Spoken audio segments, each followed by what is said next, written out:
were leaving, which was quite stressful. We thought it may or may not arrive, but we have it here in Colombia. And Carlo, what was your first impressions when you got it out of the bag here at Piddington? Looking along the leading edge, that the sector has a fairly, I would say, a fairly mild shock nose, not very pronounced, but it's got a little bit of a step, what they call their air scoop at Nova. Yeah, and it's got a very nicely shaped, and you can see the way it has the two buttons overlapping each other and running down just to here on the line. So this glider, they've made it, it's quite a lightweight glider, the sector. It's not a full heavyweight glider, but it's still built for general use. But it's a great wing that also could be an option for hike and fly. They're nice slimline risers, very easy to handle. I think the build quality is really excellent, very nice, and nicely colour coordinated for the A's. We've got split A's for doing big ears, which is great, and nice run stand pulleys. Pretty typical. You've got 3 A lines, 3 B's, 3 C's. And you notice how Nova have given different colour coordinating using different lines for different parts. So the inner B's are sheathed, the outer B's is unsheathed. And for the stabilo, they've done a nice thing of putting in this little green marker on it to label it so you can see it clearly if you're trying to clear a cravat. Going to the rear lines, they're all unsheathed lines, and the brake line is the sheathed orange line. So you've got the glider, you're on launch. How does it feel? And inflated really well, clean, and with easy control in light conditions. In the stronger conditions, it's still very well behaved, but I think it's a little bit more demanding there. Maybe it was just the conditions I had when it was here. When it's strong, it's thermic, so the air's kind of churning around. I found that then it's definitely felt like a C-class glider in terms of to launch. You needed to have a good feeling on the how much you pull the glider. If you pulled it up too hard, then it's going to come up quick and could pull you off your feet, as you'd expect for that level of glider.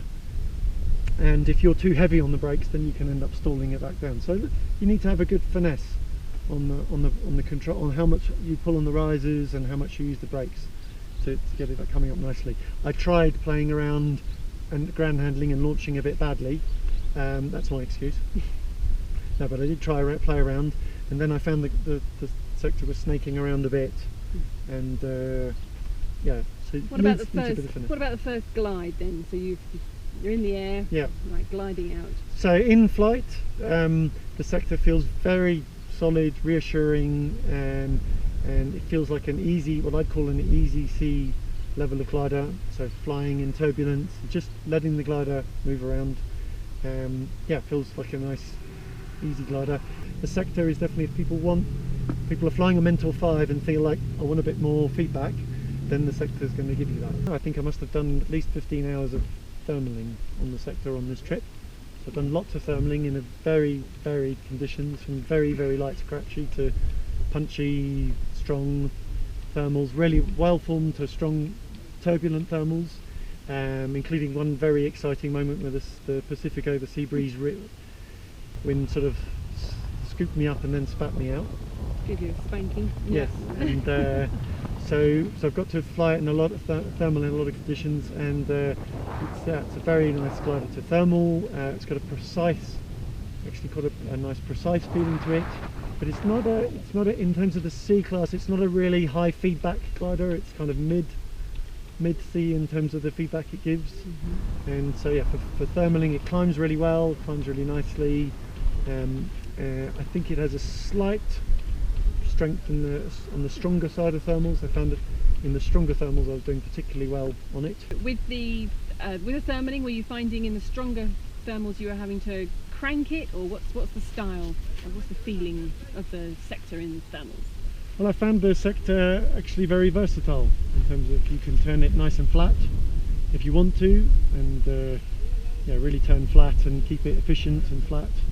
So if there was a wider thermal, but if you are flying along and you've got a strong punchy core, then you could crank it up and bank it round pretty quickly. and it's got a nice, it bites really nicely into the thermals, and has nice energy to cut round. So I actually really enjoyed going into the thermal and then stabbing into it to let the wingtip come round, and then hands up to get a bit of speed, and then crank it back round again. And I found myself, when I was flying on glide, gliding off and then hitting the next thermal, when you get some one of those sudden punchy calls, ease off the bar and you can quickly crank it straight round into it. So it was very good. I didn't notice a tendency for the glider to hang back when it came in. It just stayed nicely overhead. I didn't feel like I needed to keep holding it back either. It was just nicely overhead and going into the thermal. Okay, and you've left your thermal and you're on glide. What's the bar like? Yes, on bar the sector is very impressive, very good, very solid. It felt like a really good speed for a C-class glider, certainly competitive. And the thing that's really noticeable, it feels very solid on the full speed bar. And I was finding myself using that quite a bit. I think I noticed when we were gliding together and I was on the Advanced CH2 that you were pulling away from me at times. Did notice that, yeah.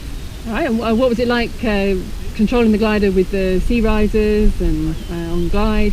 Yeah, flying on the sea risers, it didn't have the speed brake risers on it, so if you use the sea risers too much, then you notice the glider creases across the top.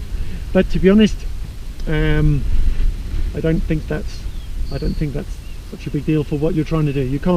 I don't use the sea risers to control the angle of attack without the speed brake risers on there.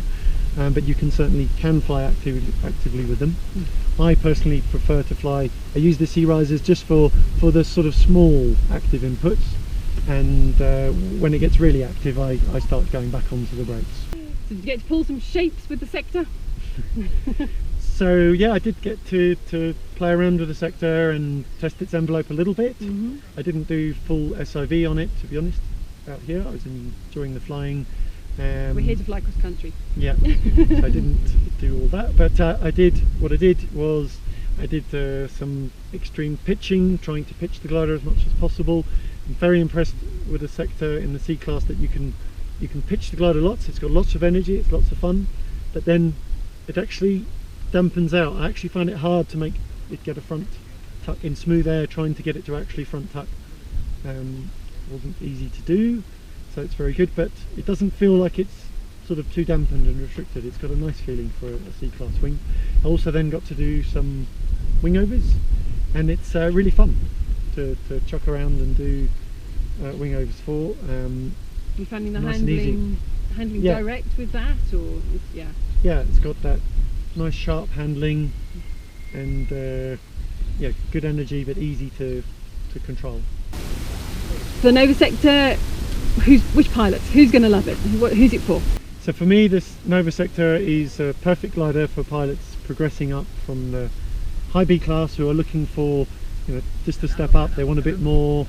They want more performance. They want really good, excellent performance in the C class, and they're feeling like in the B class it's holding them back. They want to progress, but they don't want a high C glider. They don't want that sort of level of demand. It's just a nice step up.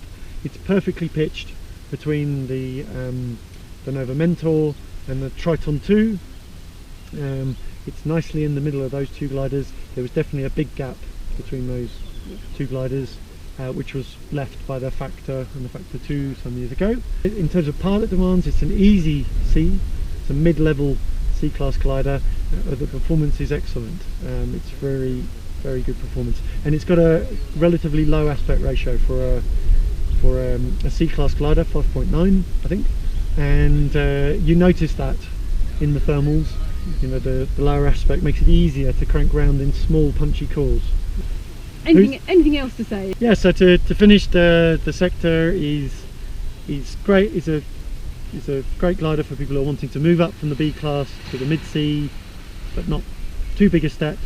And also pilots who are maybe flying a high C-class glider or even a D-class glider who want more safety but don't want to lose performance. I flew against some other gliders that were high or hot C and D-class gliders, and on the sector I had no problem at all.